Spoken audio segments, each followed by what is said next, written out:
Picture the year 1939. What comes to mind? Most people think of German tanks crossing into Poland starting World War II. While this event did signal the beginning of the war, it was really the climax of many years of tension. To truly understand what caused this terrible war, we need to look deeper, beyond just the invasion. We need to explore the complicated historical events that led up to that moment. The truth is, the seeds of World War II were planted long before 1939. To see why the world fell back into a global war, we need to go back to the end of World War I, a war that was supposed to end all wars. The Treaty of Versailles, signed in 1919, was meant to ensure peace. Instead, it created resentment and instability that helped lead to another world war. The Treaty of Versailles, though intended to stop Germany from starting another war, placed harsh punishments on the defeated nation. Germany had to take the blame for the war, give up land, reduce its military, and pay a lot of money to the winners. These punishments wrecked the German economy and made its people very resentful. The treaty, which was meant to bring peace, instead caused humiliation and anger, making it easy for extreme ideologies like Nazism to take hold. To make matters worse, the 1930s brought the Great Depression, a worldwide economic crisis. As economies crashed, unemployment skyrocketed and social unrest grew rapidly. The desperation and uncertainty of the time made people more open to extreme promises of national recovery and a return to greatness.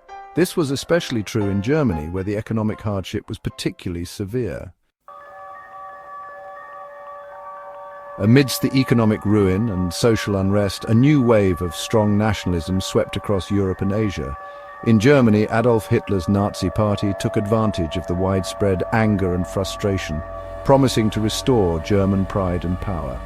Hitler's ideology, focused on racial purity and expanding German territory, appealed to a nation yearning for its past glory. He cleverly used the Treaty of Versailles to his advantage, portraying Germany as a victim and himself as its savior. At the same time, other nations, driven by their own nationalistic ambitions, pursued aggressive foreign policies. Italy, under Benito Mussolini, wanted to recreate the Roman Empire, invading Ethiopia in 1935. Japan, led by a militaristic government and dreams of an Asian empire, launched a full-scale invasion of China in 1937. The League of Nations, created after World War I to prevent future wars, proved completely ineffective in stopping such blatant aggression.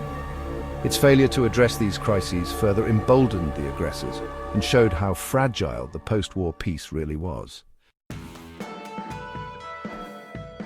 World War II wasn't just a European conflict.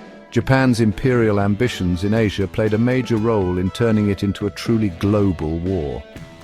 The Second Sino-Japanese War, which started in 1937, showed that Japan was willing to use military force to get what it wanted. Their surprise attack on Pearl Harbor in 1941 would eventually bring the United States into the war, changing the course of the conflict forever. Understanding the complicated causes of World War II is not just something for historians. It is a crucial reminder of the dangers of unchecked nationalism, economic instability, and the failure of international cooperation. By studying the mistakes of the past, we can hopefully learn from them and work towards a more peaceful and just world for future generations.